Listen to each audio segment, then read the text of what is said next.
First of all, the essence of the Arcfox Kaola as a parent-child model is that, although it is positioned as an MPV, it has a shape similar to a hatchback crossover and is also equipped with electric side-sliding doors.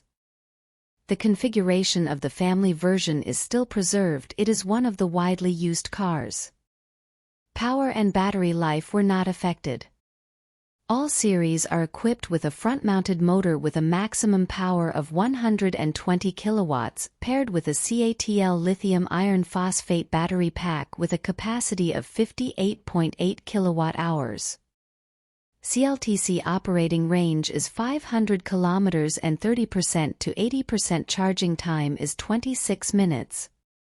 Because it has a very minimalist design style, the 14.6-inch central control screen has not been reduced in size. It has a built-in 8155 car chip, but the audio section has been changed from 4 zones to dual zones, and at the same time its impact in daily use can be said to be minimal.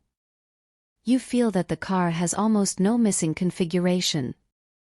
Its missing features are: the first is the layout of the seats.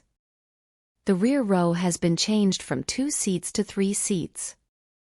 There have also been some changes in the shape and comfort of the seats. In addition, lane departure warning, active braking, collision warning and rear sunshades are missing.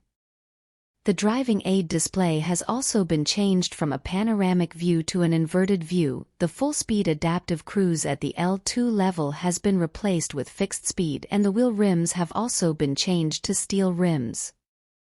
No more skin-friendly interiors, music lights, passenger rear panel leg rests, beach seats, rear sunshades, rear air vents. Overall, Arcfox Kaola Home Edition Air retains the basic configurations and lacks some configurations that we do not commonly use, but there is a 12,000 yuan drop in price. Many people who do not have a high demand for comfort configurations can use it. This is also a very good choice for families who mostly travel short distances.